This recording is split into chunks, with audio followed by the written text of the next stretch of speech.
Hey everyone, it's Mark Hayward from the Absolute Business Mindset podcast and YouTube channel. Thank you so much for joining me today. We have a great guest and a friend of mine called Henry Lopez. He is a serial entrepreneur and a small business coach. He is amazing. He has a podcast called How to Business and it is absolutely fascinating. I love this guy so much. He's going to talk a lot about his journey, his experiences, his expertise, and how it's all focused around small businesses. He has been in businesses, many different types of businesses, and you'll get all of that in this episode and how he's been successful. So if you're enjoying this content at all, please do give it a thumbs up. Please do give it a like. Please do hit the subscribe button. It really makes a huge difference to this channel. So hit that subscribe button and leave any comments that you have about this interview. And if there's anyone that you would like me to interview, please do leave it in the comments below. Thank you so much for your time.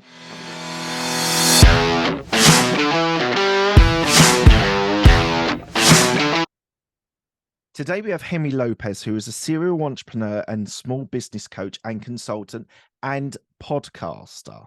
That isn't on your bio when with your details, but the podcast is massively important to you. We're going to go deep into that. So I've already, just transparency for my audience, I've known Henry for a couple of years now. We were on a podcast mastermind. He has an amazing podcast, which is all based around small businesses, and he has a wealth of experience and knowledge in this area. So thank you very much, Henry. Thank you for joining me today. Oh, Mark, pleasure to be here with you. Thanks. Right. So the podcast is called The Absolute Business Mindset. For you, I ask all my guests, what does a business mindset mean to you? That's a big question. That's a deep question. I think a business mindset to me, if I had to boil it down, is how do I, as an entrepreneur, put together a venture or an opportunity that makes a profit. So to me, the business mindset is about making a profit. Would you describe yourself as an entrepreneur or a business owner? I aspire to be an entrepreneur, but I think the reality is I'm probably a business owner. Okay. And that's because you usually focus on one business at a time, is it, rather than a couple? No, because I'm being very stringent on the definition of an entrepreneur. To me, an entrepreneur is someone who truly is not involved in the day-to-day of that particular business, at least until after the launch, and has a portfolio of businesses that are generating income, whether I'm on the beach somewhere or whatever I might be doing. And I think there are times when I can call myself that, and other times when I call myself a business owner, which is where you're more at the level where you're more involved to some degree in the day-to-day operations. No shame in either, right? And not being that. But I like to think of myself as an aspiring serial entrepreneur. So it sounds like it's a little bit of rich dad, poor dad definition. So an entrepreneur would have businesses that they could be completely hands off from, but they've built up, and then where a business owner, this, for my definition, is someone that is usually the practitioner as well, or the technician as well as the business owner as well. Yeah, or it could be that you're playing the CEO role, but you're still an active part of that business, right? Yeah. To some degree. And speaking of Rich Dad, Poor Dad, that was one of the first most impactful books on me on just understanding money, understanding wealth. There's a few of them that I've, through my entrepreneurial journey, Rich Dad, Poor Dad, the EMyth was also very impactful, and Profit First. I actually had a guest on who was an accountant, and he said, no, you have to read Profit First. It is really, really important.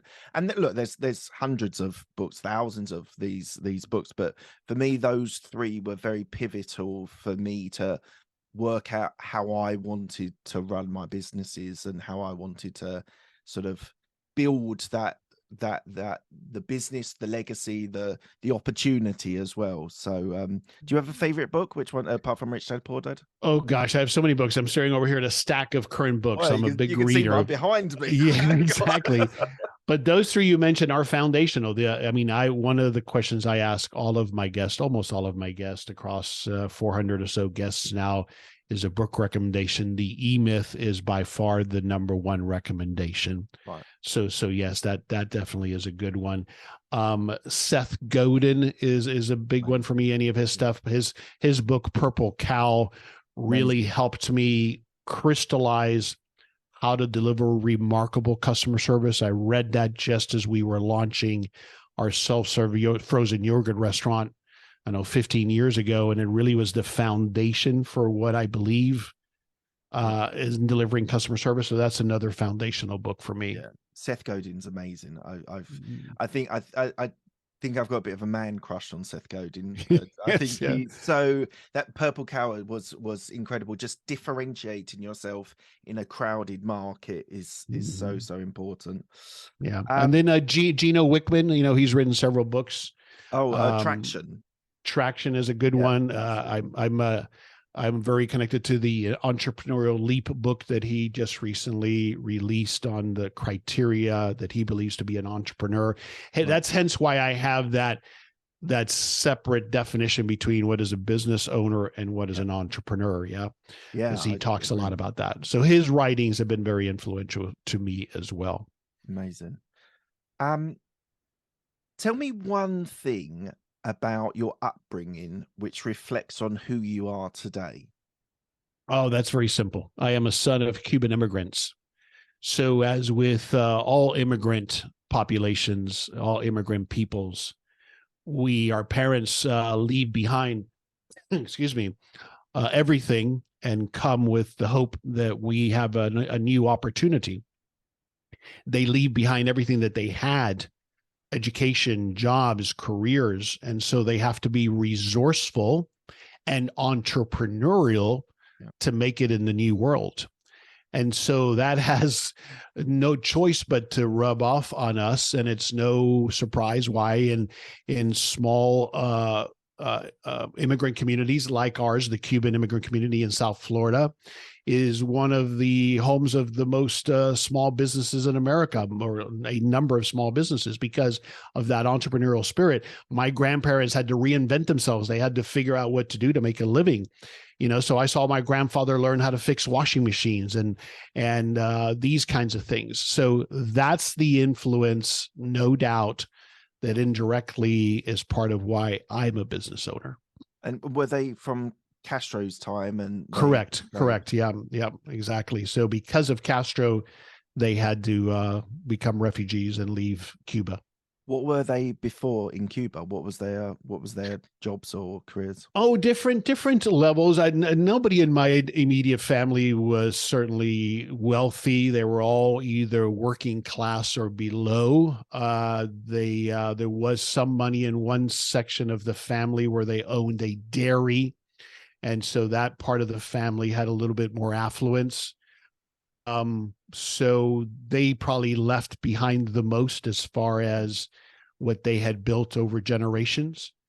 In the case of my grandfather, my mother's father, he actually worked in the Batista government. And so he had to go, or he might have been rounded up and accused of, all sorts of different crimes.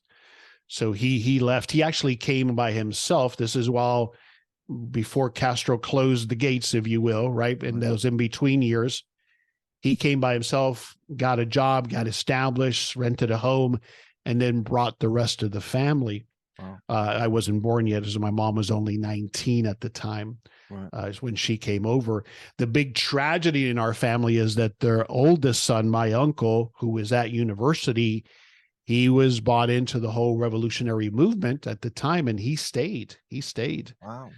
So that was our family drama growing up. All of my childhood is, we've got a call to Nene was his name, his nickname. And so whenever they would get a call to Cuba to talk to him, that was the big event, right? And so my grandparents always lived with that incredible joy and pride of having been able to come to this country and provide for their family.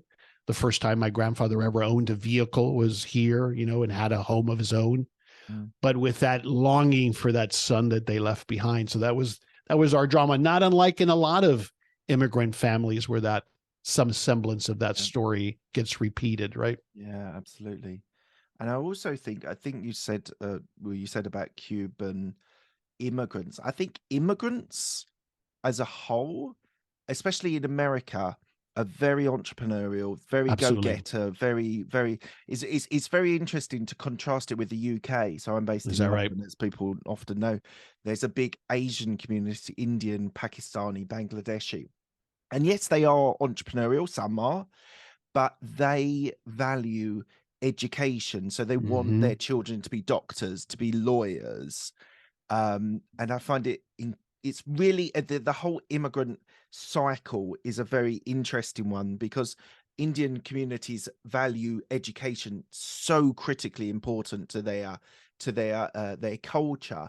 With through the noughties, in areas where I lived, and similar areas, a lot of Eastern European came over, so Albanian, Romanian, people like that, and they were very entrepreneurial tradesmen, so often Mm-hmm. plumbers, electricians, those sorts of things. But they excuse me, they were very happy to start their own businesses and build their businesses that way. I always find it very fascinating, the immigrant story, and you see this often throughout America, different type immigrant groups coming to America, believing in the American dream, and then really sort of uplifting their even their lifestyle and things like that, to be able to uplift themselves, their family, their future generations as well. It's a fascinating story, It immigrant is. migration. I mean, in my opinion, it's the story of America, and many other countries as well. But I Yeah, think it's part of what makes our country great. I would 100% agree with that. 100% agree with that. Right. Let's talk about your podcast. Mm. So, what is it called? What's it about? How long have you been doing it? And who do you interview? I launched it in 2014, so just episode 460 something, I think it is now. I do a weekly episode, except for Thanksgiving and Christmas. It's called The How of Business. So the How of Business is just about that, about talking about the actionable stuff that helps people either get started or grow a very small business. One of the reasons I started it, and initially I had a co-host. Every once in a while he still comes back on. He was my business partner at the time, David Begin. And we talked about books that we read and periodicals, and it seemed like most of that content, well, it was great and I love it and I still consume it, was about the outliers, the unicorns. And I always was challenged with, well, how do I translate what Steve Jobs is doing at Apple to my tiny little pizza shop, right? And so I always thought that there's always a space for people who are talking to it at the micro business level. And so that's what I try to do in my show. I do so primarily through interviews of other experts or business owners that are sharing their journey or a specific specialty or knowledge, or sometimes I'll just discuss a topic myself. And I've been fortunate. I didn't think about this initially, but I've been fortunate now to find that most of my episodes are fairly evergreen. People can go back and listen to them, and they're still just as relative today. My conversation with David about partnerships 4 years ago is still just as applicable today for someone who's thinking about partnering with someone, as an example. So it's The How of Business. You find it at thehowofbusiness.com, and it's a weekly episode. My episodes run about 45 minutes or so on a weekly basis. So something I've been fascinated, and as I said, we've known each other for a couple of years now, and I've Yep. never asked this question, but it's been a burning question. If Bill Gates or Mark Zuckerberg or Elon Musk reached out to you and said, I love your podcast, I want to be on your podcast, would you accept them, as they are owners of large businesses, not small businesses? Yes. Is that because of the boost that you'd hope to receive? That would certainly be a huge benefit. No, but of course, that would be fantastic. Yes. But no, because I think that I would hopefully be able to ask a few questions that I would want to ask of them, and that my audience would be able to maybe learn from. So I would love that. More would be the challenge of what good question could I ask them from a small business owner perspective that maybe they haven't been asked a million times before. I would be terrified. I'd be a nervous wreck. I'd be intimidated. But yeah, that would be why I would want them on. But would you really be like, I don't know. I've probably done 250 interviews. I've done 400 and something episodes. A lot of solo stuff at the early doors. But like the podcasts I've listened to? So I've listened to some of your solo stuff as well as some of your interviews. And I just as a key note, I can't remember what number it is. There was one about profit and loss and your forecasting, and that really was massively important. It was probably over a year ago I listened to it, but it was really impactful. The level of detail that you went into is like 35 minute, very expert, very knowledgeable. So great stuff there. But on your interviews, do you think if you had someone who was a couple of levels up or quite a few levels up, do you not think that because I'm fascinated by this, you seem very skilled and very prepared for your interviews. Would it be that much of a wrench, or not wrench? Would it be that much of an intimidation to ask them those types of questions? I would ask them. I'm very good at masking it. I have a lot of practice of being on stage and pretending like I'm not nervous, but I have imposter syndrome just like a lot of other people do. Yeah. And I just interviewed a gentleman yesterday who is a very successful venture capitalist. And there was a little bit of that I think crept in as I was getting ready for it. Once I got into the conversation, I was fine and I did my thing, right? And I learned from it. But yeah, I am still sometimes that person, that kid. And this went with me through my entire sales career in the 90s when I was up on stage presenting, which somebody would point out and say, I know you're a fraud, right? So I struggle, you talk about mental health often, and I don't know that maybe this falls completely in this category, but I've struggled with that my entire life and career. And we can dig in. I know the source of it. We can do that another episode. Let's try it. Let's unpack well, it. It's the relationship with my father, right? It is at the heart of it. So I was never enough there. There was never any pride. He never shared with me that he was proud. So I was always trying to please him or impress him. Yes. And I think that a lot of people who end up like me have a difficult parent or parents or some sort of situation. So then I've spent the rest of my life trying to fill that void. And while I do consider myself a confident person, there's nonetheless those times when it creeps in, when I feel like, what the heck do I know?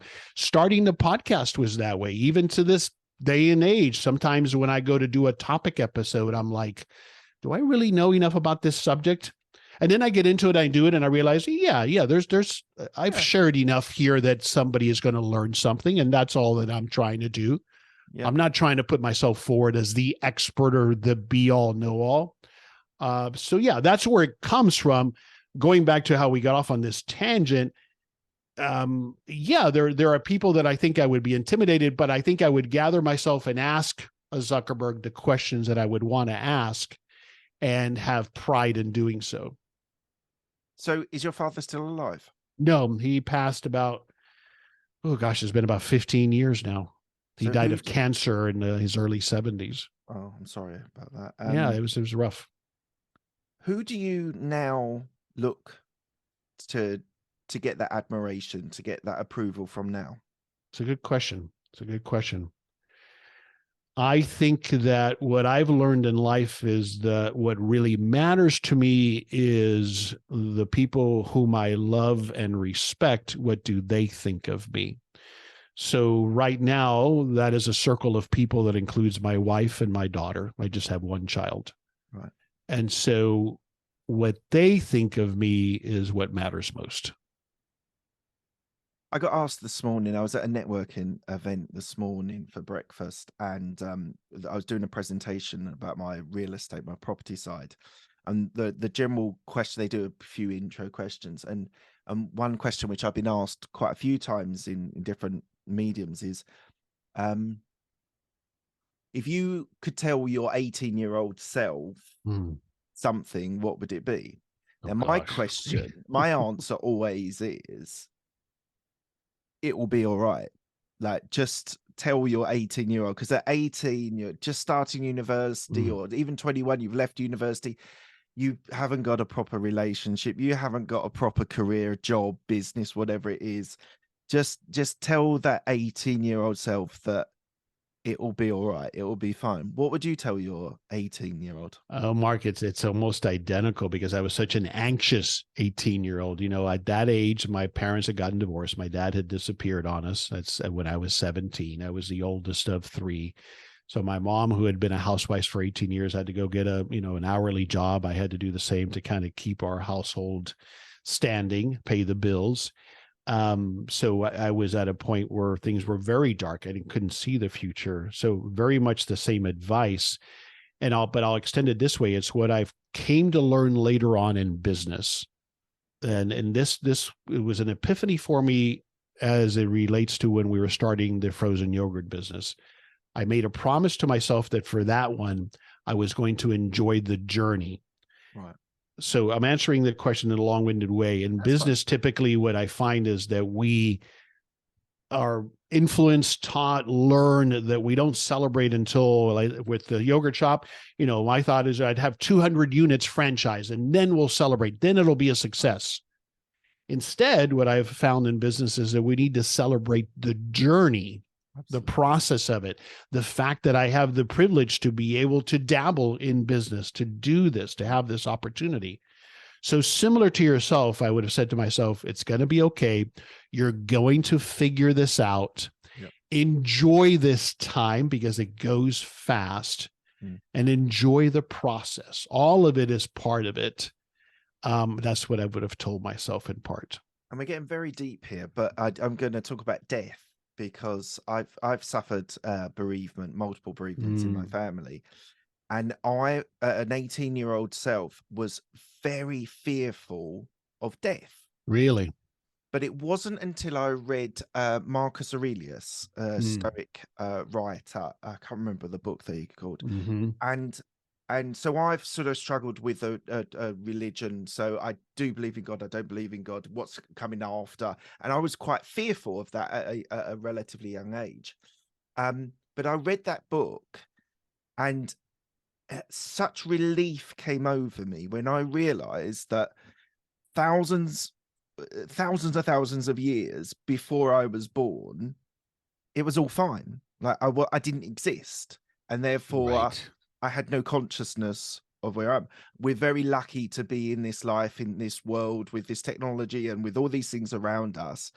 But when I die, if there is heaven, fantastic, I'll celebrate it. But even if there isn't, I won't be aware of it, and therefore there is no tension to be worried about it, because it will be nothingness. And I wasn't expecting us to go in this level, this angle, but I that for me was such a relief, to just realize that my mother and my father are both passed away. They're fine. They're not in pain. They're not in, like, I don't believe they're in purgatory or anything like that.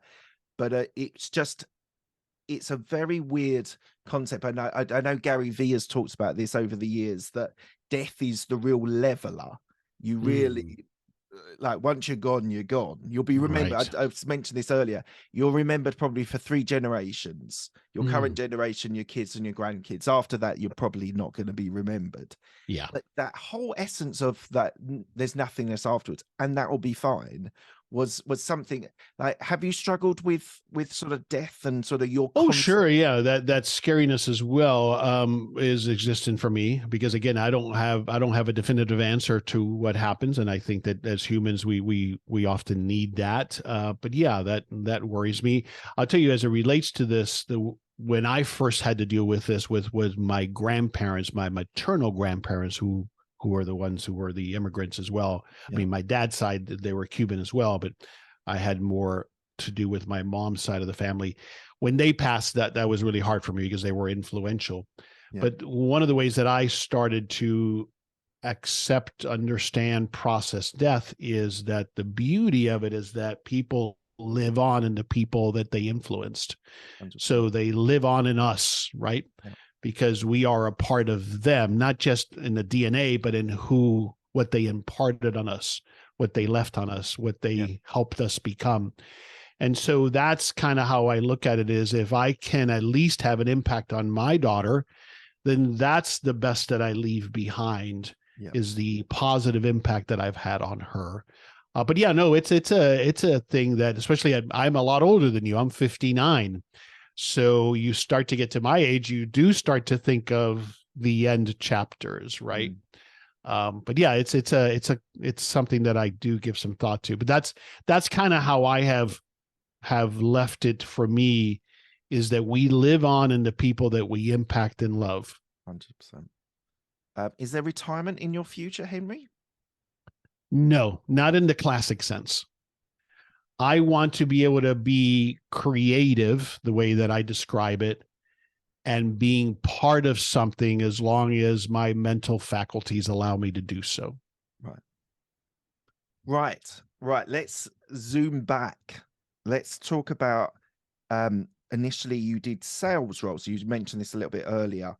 And do you think, because often I hear this from lots of guests that have become really successful, and a lot of them start in the sales arena because you get such resilience, you get the no's, and you keep going and you keep driving forward to get those sales to be successful. I equally think it's very entrepreneurial because there is a method of profit or earnings based on your performance, which is very I mean, you either produce or you don't. It's very black and white. Yeah. So what do you think for you, the sales roles that you did early in your career have sort of impacted where you are now? Yeah, definitely the things that you're touched on, but also perhaps even more so is the ability to communicate persuasively, effectively. I think that's the skill that is most beneficial.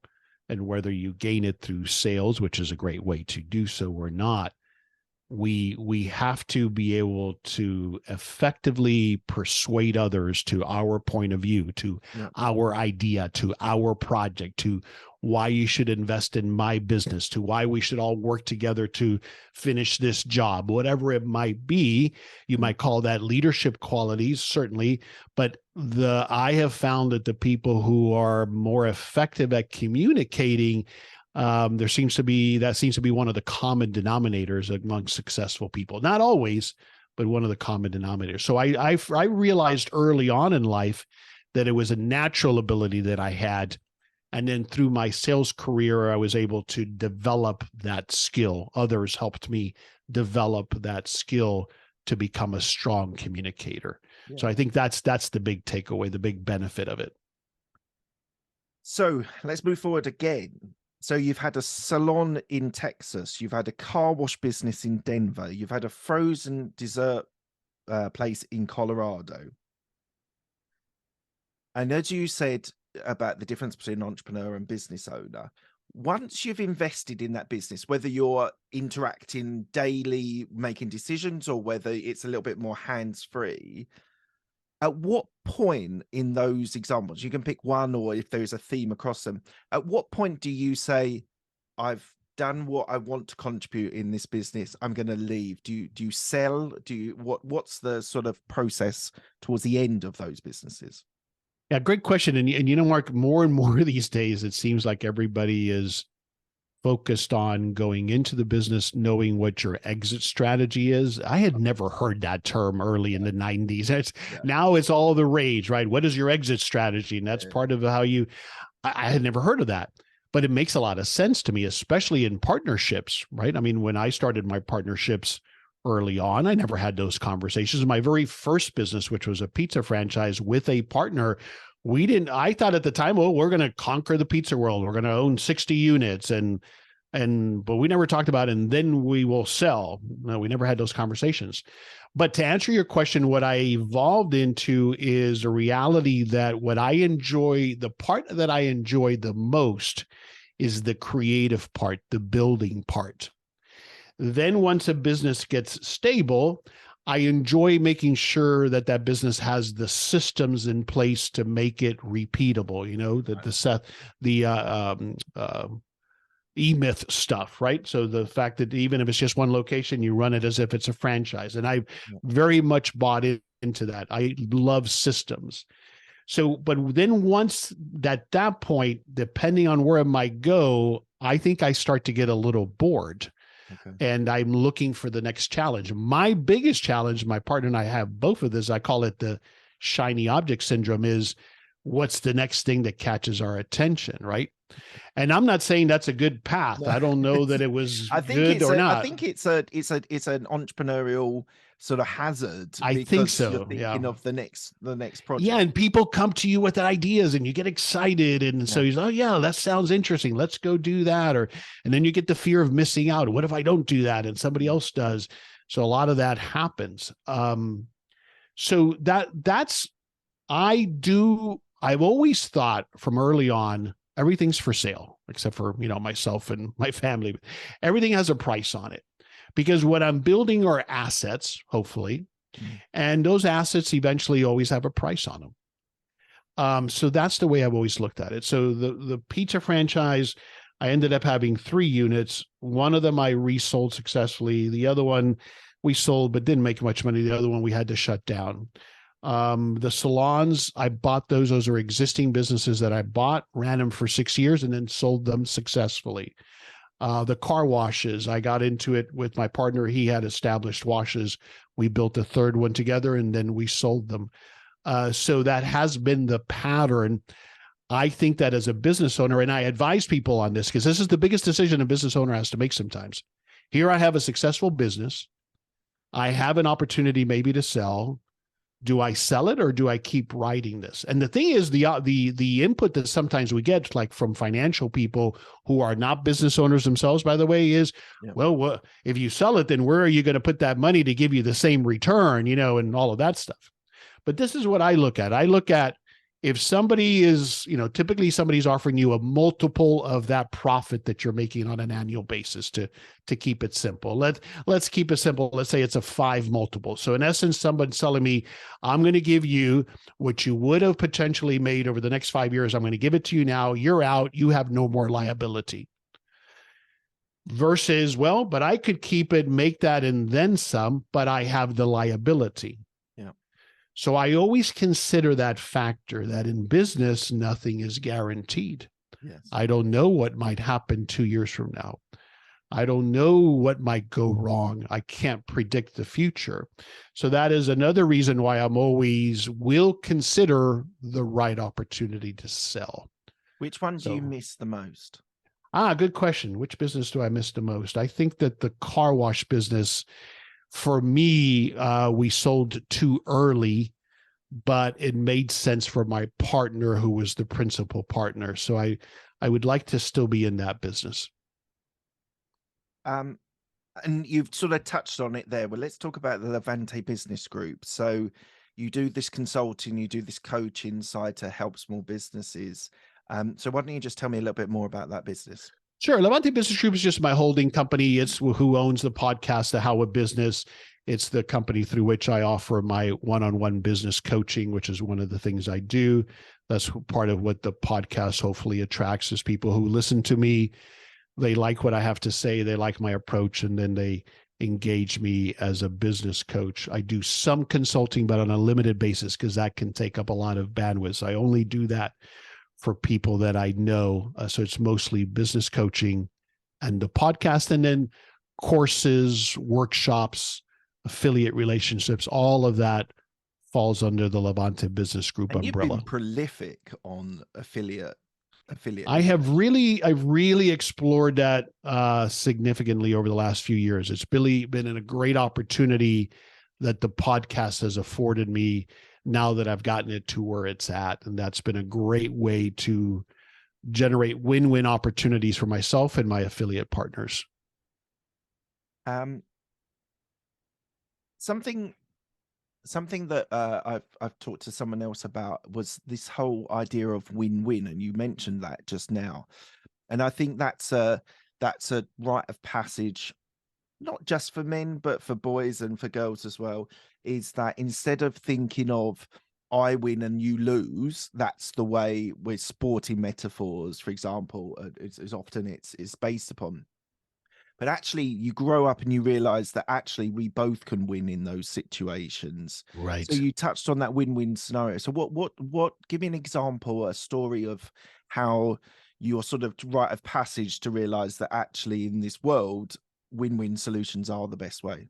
Yeah, it's a good question, because I definitely consider myself a competitive person. My daughter will tell you that I've told her that it is about competition, that it's not enough to win, others must lose.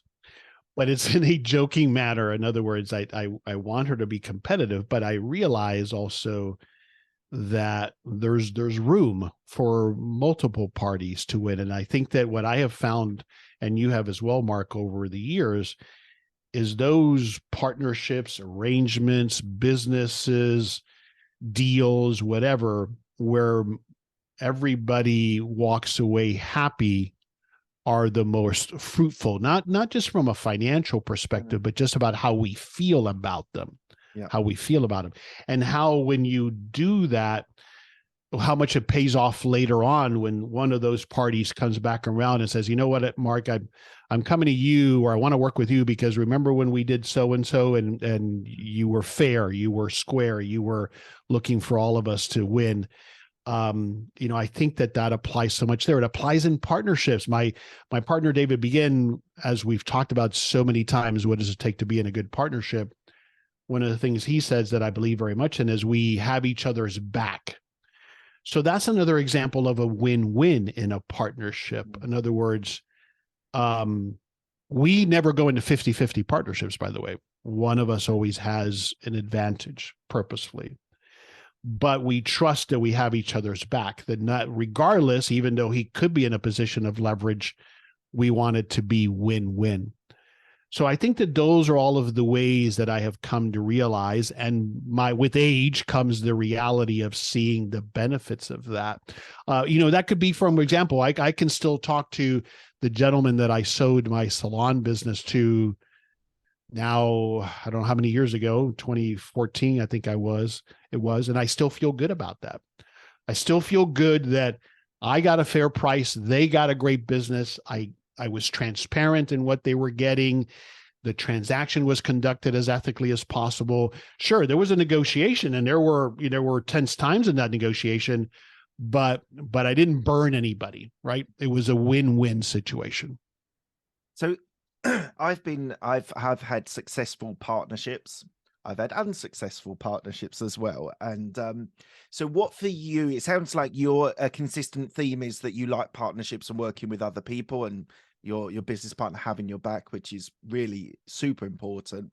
So, but what for you, and I'm interested in this, not 50-50, which I think is really fascinating. Yeah.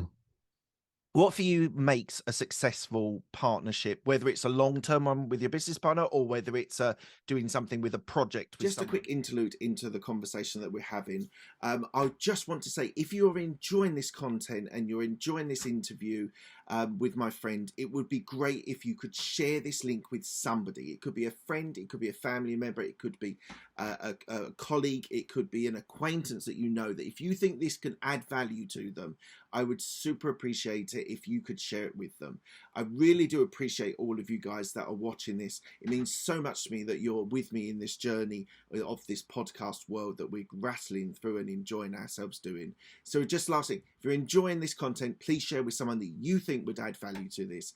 Thank you so much, and back to for a short term as well. Good. Okay. Well, since you added that last qualifier, I do think there is a difference, because to me, when I'm talking about partnership here and what I think makes for a good partnership, I'm talking about when I'm going to own a piece of a business with someone else, right? Yeah. Not necessarily an affiliate relationship, but we have a loose partnership that we can uncouple very quickly. There, it isn't as impactful, right? Because you and I might know each other briefly. We might come into an affiliate relationship, but if it doesn't go well, we can separate. But when I go into owning a business with someone, now I'm married to them for some length of time, and there's money at play and all kinds of things. Yeah. So there's three things that I've boiled it down to. One is trust. Yeah. The other is respect. And the third is communication. And there's a lot that goes into all three of those. Wow. That's big. Yeah, those that's the foundation of it, right? Yeah, yeah. So the trust and respect for me takes time to develop. So I have never been in partnership with someone that I haven't known for some period of time. Right. Just that. Now, that doesn't mean I won't, but I haven't so far because that hasn't been there. That doesn't mean I won't bring in an investor into a deal that I don't know, but that's an investor who doesn't have any controlling interest over my business or how we will conduct business. So the trust and the respect. Now, people often ask me, can I accelerate that? Sure. There's all kinds of stuff that's been written about how to accelerate and see if someone is trustworthy or not. But that has to be there. The respect has to be there. And that's one of the reasons, for example, that I'm also not a fan of bringing in a partner just because what they're bringing to the table is the money.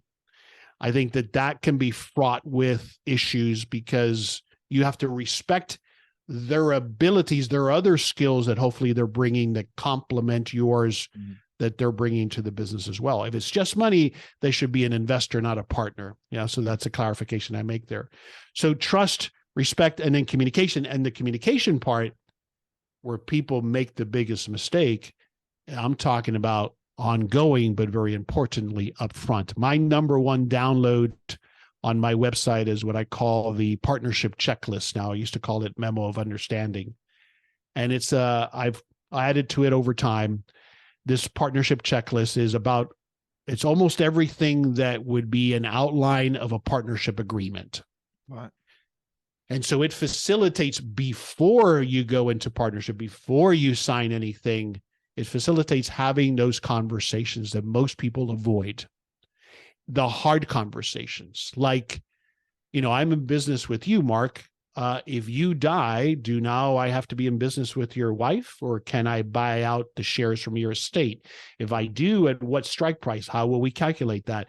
Will we have an insurance policy in place to facilitate that? When your kids come of age, are you expecting that they're going to do an internship in the business? Well, I may not want that. Let's talk about those things now. If you get divorced, what happens? If you are incapacitated, what happens? What do we do in the business then?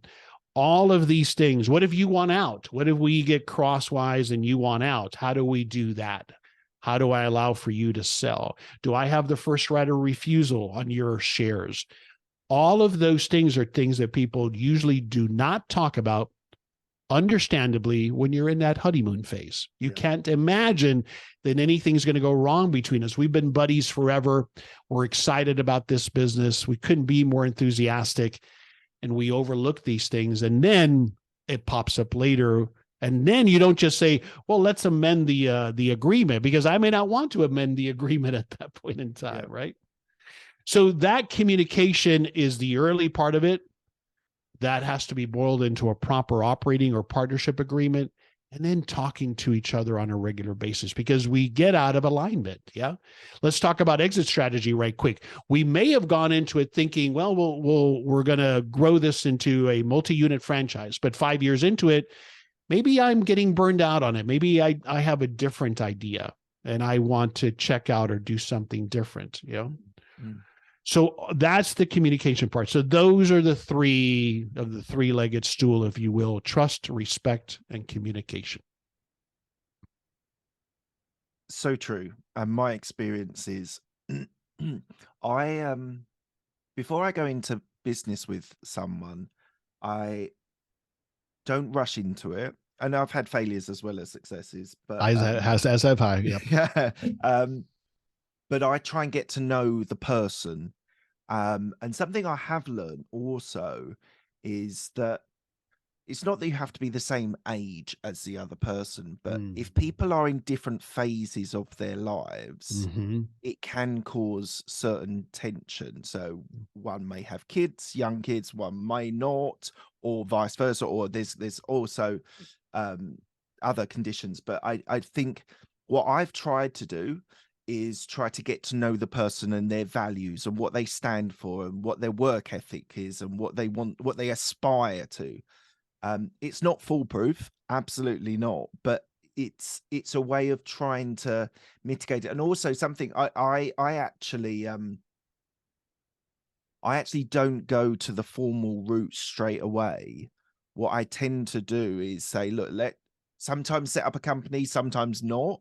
Let's work together, Right. and sort of in a year's time, if everything is going well and we've actually started a business rather than a business idea, then we can formalize it, and then we can get the things in place which protect both of us. I often start things quite informal because you'll get an idea in 3 or 4 months whether this is actually working. And communication is so critical. And if someone feels that the other one's not pulling their weight, or they're going in a different direction, so I actually start things relatively informal. So there is that break clause relatively quickly, and you'll work that out in my experience, 3 to 6 months, you usually work out whether you're compatible and moving in the same direction. And then I then formalize things and then put things in place. And as you say, things like you want to leave early, or you become incapacitated or die or whatever. So I've actually taken a different approach because a lot of the stuff I do is it's more of a service that I provide people, Right. rather than a product or a business, as in like a restaurant or something like that. And in real estate, you might work a transaction, which is much more micro, and you might be able to work it together in a much more informal way. But right? Interestingly, people that I've done joint ventures with and sort of planning to do joint ventures with, in that sense, on owning a property together, I have gone down the formal route. Sure. Because that really worries me. If we hold on to a property for 2 years, I might want to hold on to it. What happens if they want to sell up and do something different, or put their money into another, or they've got another opportunity? So on those sorts of deals, I've very much gone through a formal route, because when you're providing a service, you can break quite quickly and you can carry on still doing the service. When you're dealing with something that's tangible and you can touch it, I think you do need to formalize those things just to protect both of you. And I've been advised to get mediators, or get people that you agree to be a mediator, to, if there is those, it's not even a disagreement, it's just a different approach to where we're going with things. Right. So, now, I know in real estate, 50-50s are much more often, but what is your position or thought on 50-50 partnerships? So with real estate, it's a little bit different, because in real estate, I think I've gone into and sort of proposed and gone into relationships with joint ventures where I'll do the sweat equity, is what we call it in the UK. And then some people put the money in to actually do the deal completely hands-free. They don't want to speak to solicitors. They don't want to speak to estate agents or sources. They don't want to get involved in that side, but they want to make a return, and you agree your return, your exit strategy. So it's very big on exit. So something I'm working with at the moment, or working on at the moment, is that someone puts the money forward. I do the sweat equity side.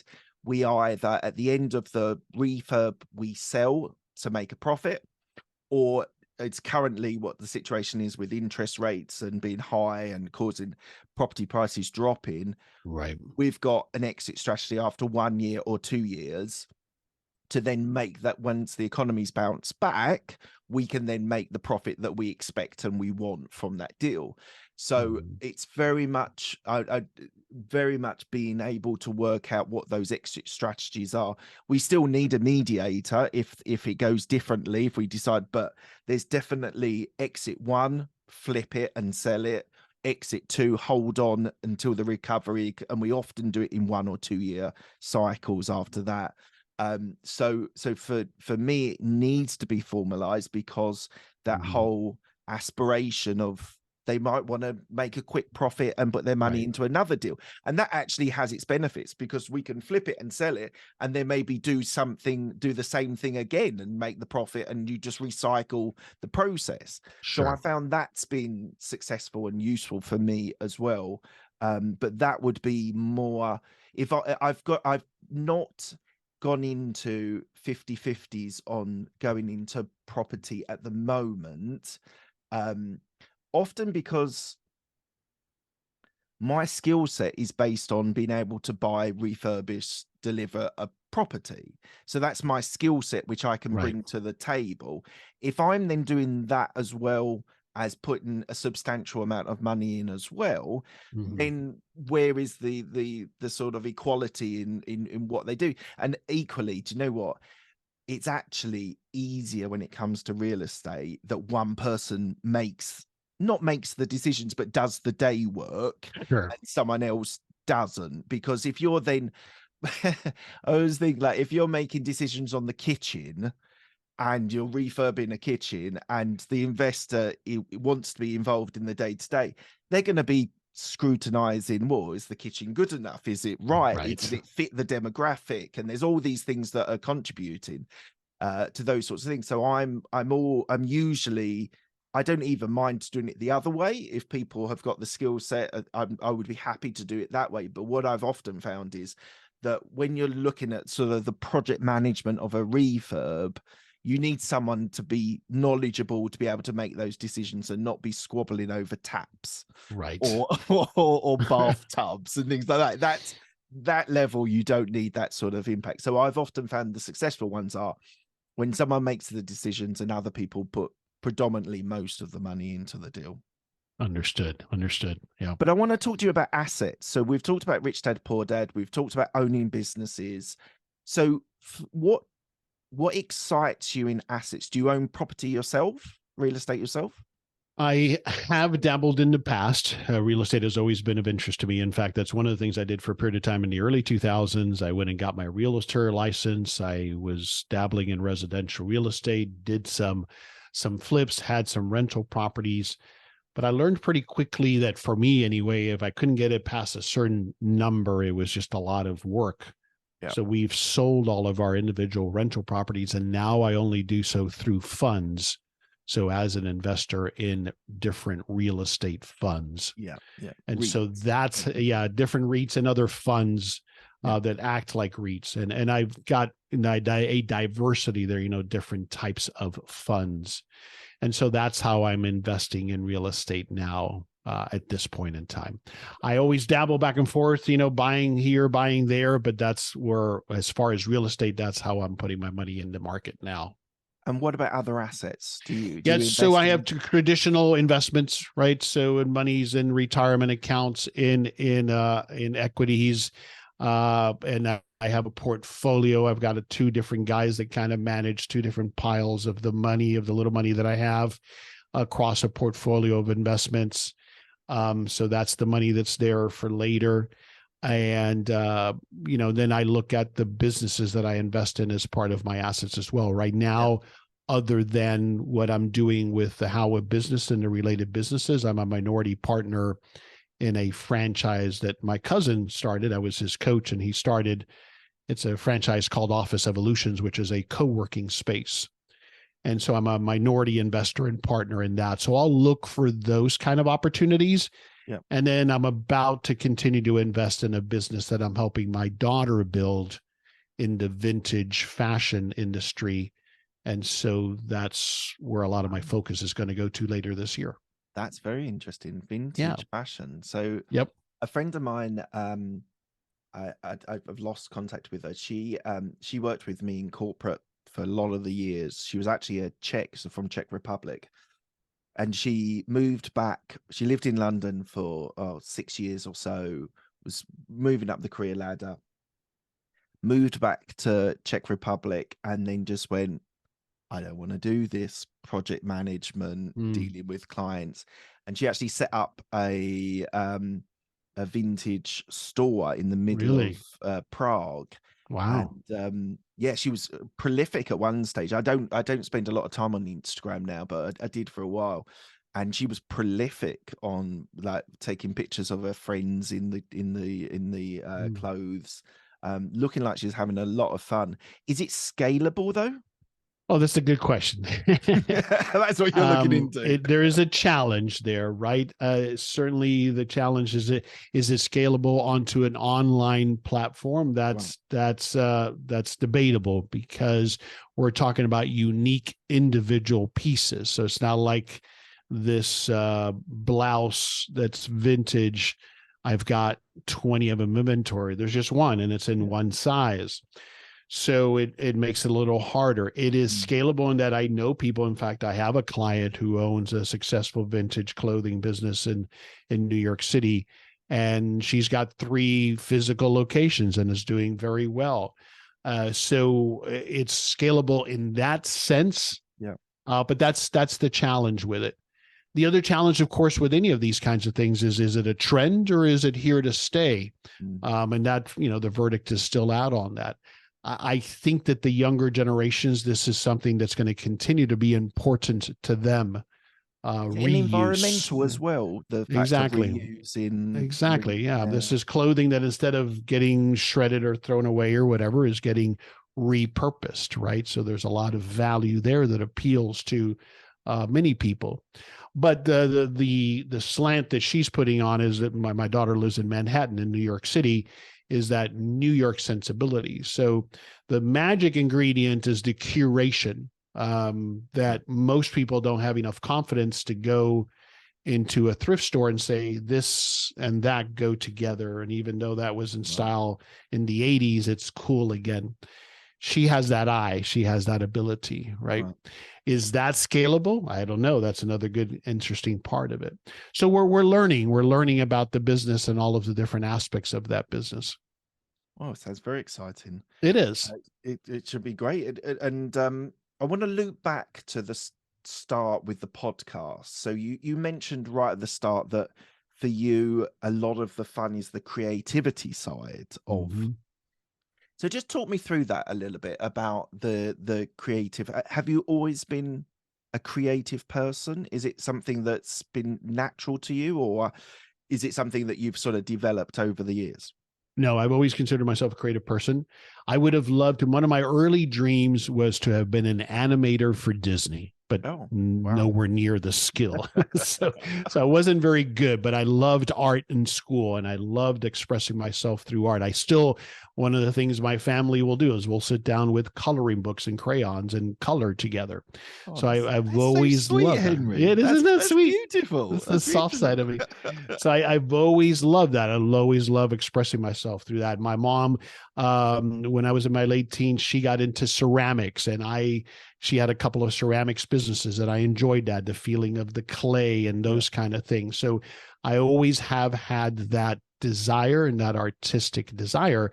And then I've come to realize, maybe it's not for the same opinion for everybody, that when we create a business, it is a creative endeavor. It is why we're so afraid of it getting rejected, because it is something that we're creating and we're putting it out there, just like when we put art out there. And the world either tells us it's pretty or it's ugly, right? And I think that's one of the reasons why people hold back from starting something, is the fear of the rejection of it. Yeah. Now, there's also real fear that I'm going to lose my money and I mortgage my house and all that, right? So for me, I've always considered myself not creative. Not creative, interesting. Not creative at all. Yeah. But what I did through my corporate career was I kind of thought of it as my own business. So I tried to put an entrepreneurial spin, I see, on the corporate career. So my podcast, when I first started it, I think my strapline was, I'm a corporate employee with an entrepreneurial mindset. And that's where it all came from. So for me, although not being particularly artistic, my dad was very artistic. He loved drawing, but it never really rubbed off that much on me. But I do see entrepreneurship as a creative. And I think we are really all creative. It's just that we get this certain definition of what we think that means. Yes. Yeah, I think 100% agree. And I think that whole idea of you are creating something that you want to share. So whether you're a musician or an artist, you essentially do want to share it with the widest audience you can and for the highest value in most cases. So I do see there are definitely parallels between the entrepreneurial journey as well as the artistic side. But you mentioned that whole idea of rejection. Yeah. And you said a little bit earlier about feeling a little bit like the imposter syndrome, which I think everyone does to an extent with different things. The more experience you get, the less you feel that. You feel like you validated in ways. But let's just explore that as an idea. And I'd imagine this loops back to your sales role as well, your sales roles. But how have you dealt with rejection, and also how have you managed to overcome objections when you hear them, when whether it's friends, family, clients, whoever it is? How do you deal with rejection and objections? Boy, there's a lot into that, right? Because some of it has come from formal training. So when we're talking about dealing with objections in the sales process, I've been trained on how to best handle those, and a lot of that has stuck, right? I think that the biggest thing that we have to learn, and that I had to learn, is to try to separate it and not take it personally. Right. And so that helps. That is just what I'm putting forward right now is not of perceived value to you, and that's why you're rejecting it. It's not me. It doesn't mean that I'm not worthy or that I'm not good. It's just what I happen to have put in front of you isn't a fit, or doesn't solve your problem, or doesn't inspire you. And so I think that the more I think about it that way, the more it has helped me deal with the rejection. But I am no better now. One way that this comes into play, I think, Mark, is what people will say, failure, you learn more from failures, and failing is good, and you learn from your failures. And I don't disagree with that, but I'll tell you, failing sucks, and I hate every moment of it, right? So I learned from it, but boy, is it a painful lesson. I'd rather not fail again if I don't have to, because it does trigger those emotions that, am I any good at this? And for a period of time, you sometimes even lose that confidence. Well, do I know what I'm doing here? Especially when we take on a platform as podcasters and we're sharing knowledge. That's where sometimes it comes in and says, well, do I really know what I'm talking about? And then I gather myself, yeah, I do, because I'm not trying to put forth that I have all of the answers. I'm sharing my experiences, and here's what I have seen that works and doesn't work, right? Here's what I have learned. But yeah, dealing with that, I think, comes, you develop a callus, I guess, against it, and understand that it's not a personal rejection. It's just whatever it is that you've put forward. I have turned it, the whole imposter syndrome, for example, when I was in sales, I turned it into a superpower of sorts. Okay. A superpower that came at a cost, but a superpower. And what I mean by that is that I sure as heck was going to be prepared when I got on stage. And when I say stage, I'm talking about I might have been in a corporate conference room presenting to 20 people. I was in software sales. Yeah.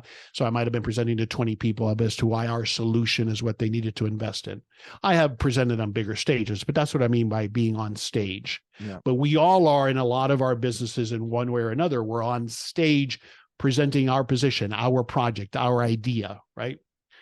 I was going to make sure that I was as prepared as anybody, because I was ready for that person who might say, Henry, you don't really know this, do you? And I'd be able to say, no, actually I have, because I have researched that. Now, what it meant is a lot of effort, a lot of anguish, a lot of sleepless nights getting ready for those things. But that's how I channeled it. That's what worked for me. Yeah. That's so fascinating, because it's a similar story to me. So when I started the podcast, when was it? 2017, December 2017, I started it. And initially I started to be doing a lot more sort of presenting in teams, or presenting to clients or conferences. I'd have to stand up and talk about our product that we were, and services that we were providing to people. And what I realized was that I, again, wanted to be so prepared for every question, every eventuality, that I realized that actually using a podcast scenario, and it was a very selfish starting point, and it's evolved into something completely different. But at the start, I was obsessed by self-improvement and sort of business. I thought, which it did help, was that by having to work out a structure for a podcast, 15-30-minute podcast, quickly and succinctly, talk knowledgeably about my experience. I had to be really careful about experiences with the corporate, because there was trouble there. But But being able to turn around things quickly and be able to present, and it's a bit of a cliche, but find my voice was the starting point of the podcast. And so this has now led me to this path where every guest that I have on, I spend at least an hour working on a set of questions, and this podcast is a prime example. We've gone in lots of different tangents, which is joyous, which is a lot of the enjoyment I have. But I also have that structure that at the worst, and now we've only had probably 2 or 3 people who give monosyllabic sort of yes, no answers. We don't have many of them, thankfully, but we have had some in the past. And without that preparation, if I just winged it and went into a conversation for 45 minutes without that preparation, those are the times where you're going to have a 5-minute episode or you feel that it's not working. Now, I can make the most of even those opportunities because I have done this long enough to be able to then twist or change or pivot the way the conversation's going. But it all starts with that preparation. I know you're similar with your podcast. Absolutely, yeah. Well. I sometimes I've tried to check it a little bit because I spend a lot of time preparing, but that's my style. And I was talking about this with a family member earlier this week about there's different styles, there's different shows, and there's no right way. It's just what works for you and for your style and for your show. For me, I need to prepare and know where I'm going to go with the conversation, but I still let it be a conversation, right? Yeah. So I think it just depends on our style and what works for us. Yeah, absolutely. And I hear some of the most naturally, it appears, the naturally gifted interviewers on podcasts. But I kind of think, even if they're not doing it themselves and they've got a team of researchers doing it, absolutely, I bet all of the time, like even a Joe Rogan, where you can sometimes feel that he is riffing, and a lot of that is the comedian side of him being able to improvise and riff on things. He still has a structure in front of him that he knows where he wants things to go. And I think it's a bit of a fallacy, these ideas, unless you've got a 15-minute episode that you're just talking yourself and you can literally just riff on knowledge, experience, understanding that you've got. I think it's like so there used to be a program in the UK when I was growing up. It's called This Is Your Life, which was with a guy called Michael Aspel, and he always had this wonderful style of being able to go off on these tangents. He only had 60 minutes as well. It's probably heavily edited even then, but it always was a fascination for me that he was able to riff and find angles with people. If he had a comedian or a politician or whatever, they had a real mix of people, but he knew where he wanted to go. He had, so what the style of the program was, he would have guests come on who had been in their journey and talk about parts of their lives. But yeah, he was wonderfully being able to go on massive tangents, but then he always knew the next guest was coming out in 5 minutes, 3 minutes, 2, whatever it was. So I think it's a bit of a fallacy, and I think anyone so that's listening to a podcast or and they would like to be a podcaster, and we do get some. I think it is important. The creativity is super important, and it is, you are creating something for people to consume, and in media you're trying to create something of value to people. But I do think also you because one of the things I taught people how to podcast for a while, and it was interesting. I had some great students, but they stopped after about, even like, often you get people 3, 4, 5 episodes and give up. But I had people that were doing it for like 60 episodes. Wow. And then they would stop. And I just felt it's in a way a bit of a sadness.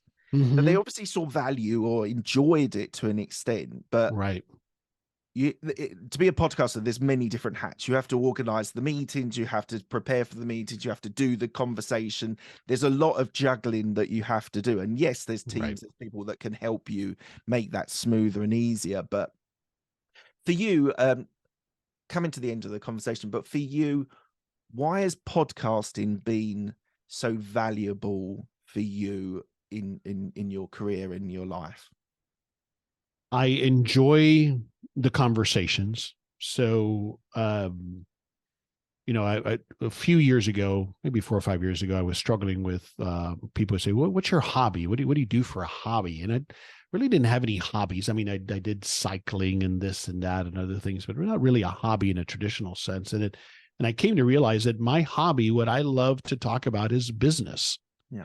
So the podcast satisfies that in me, number one. Number two, I'm a talker when you get me talking on the right subject. Now, I'm an introvert, so if you find me at a party where I don't know anybody, I'll be the guy in the corner stuck next to my wife, not talking to anybody.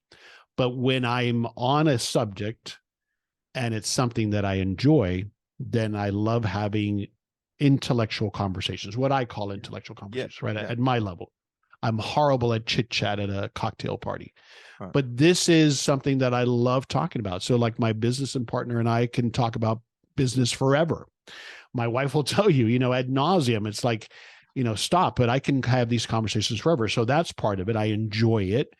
I think that I've become a pretty good interviewer, good enough that even when I listen back to the episode, I don't cringe too much. Although I still cringe even now. The people that I have met, you know, you and I are a perfect example. I met you because I met, what's his name? Ethan. And so you came into that group, and that's how I met you. And that's how I met Rob. And I can name a number of people. I'm involved in a group now that I only came to because of Jennifer, who came on my show. We remained connected. And so that has happened again and again and again over the last 6 years, is interesting people that I would have otherwise not connected with, whether it has materialized into any kind of a business partnership or not, just friendships. You know, you talked about it, you were talking about it during your episode on your birthday about how loneliness is a big part of it. I have always talked about that in business, it can be a lonely pursuit. Certainly COVID exacerbated that. Certainly the fact that I home office and have for the last 20 years exacerbates that. Certainly, you know, it comes to the point where we recently moved to Florida, where I don't have a large circle of friends. So it allows me to connect with like-minded people. And here's the thing, I've heard this from various or a couple of different successful people. I think that Steve Jobs had a saying on this as well, and so does Dan Sullivan. After I do an episode, 9.5 times out of 10, like after this conversation, I will be energized, not depleted. I will be excited, not tired. I might be tired in that I had to do it, but I'm energized about the conversation that I just had. That's what tells me I'm doing something that brings me joy. So it's currently 7:24 in the evening in the UK. Oh my. And I could talk to you for another hour, to be honest, Henry. I 100% agree with that. It's something I have to be mindful with a young family, timings and things like that. But at the end of a conversation with you or with most of my guests, you come out of it and you've learned something. You've enjoyed the conversation. You've, as you say, you feel energized by it because you've gone deep into areas which, unfortunately, you don't often get the opportunity to go deep sometimes with anyone, and I suffer sometimes with that, but equally you don't always be able to go deep with someone that you've never met before. Yeah, it's a good point. And it's a really interesting dynamic. I don't know what other situation you would. It's a very good point. Exactly. So I think it's an interesting concept. So look, we're coming to the end of the interview. I ask the same 6 questions to all of my guests. They're quick-fire questions. They do not need a quick-fire answer. The first question is, what's the best decision that you've made? Period. Just any decision. Any decision. Marriage, job, life, kids, whatever it is. Best decision. Yeah. Easily having gotten married and then having had a child. What's the best piece of advice you've been given? Oh gosh.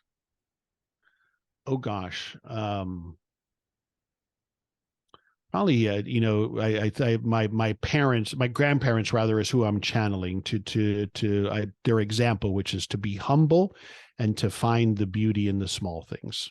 Oh, amazing. They sound incredible people, your grandparents. They set a very big example for me. Yeah, they've set a very big example for me. Who's the person that's helped you most in your career? Oh, in my career, the first thing that comes to mind is my longtime, often business partner, David Begin. Tell me about a regret that you have. Oh gosh, lots of regrets. Boy, as it relates to business, I probably coming back to, I would have liked to have stayed in the car wash business a little longer to have been able to monetize it a little bit more. What are you most proud of? And you can't use your family this time. Okay, can't use my family. Then I would think it's what I've been able to share through the podcast to help other people realize their dreams of business ownership. Amazing. And what does legacy mean to you? Legacy is personal to me. It's what I'm going to leave behind that I've instilled in my daughter and that she'll then take forward. So what I've given her in the way of learnings and examples, and hopefully in shaping some of her character, that's hopefully my legacy. Amazing. And lastly, where can people find you if they want to reach out to you? thehowofbusiness.com. Fantastic. Look, Henry, thank you so much for an extended time with me spending. Absolutely. It was a pleasure. It's been a great interview and one of my favorites, absolute favorites. So thank you very much for your time. And I'm sure we'll speak again soon. Absolutely. We'll chat soon. Thank you so much, Mark. I appreciate it.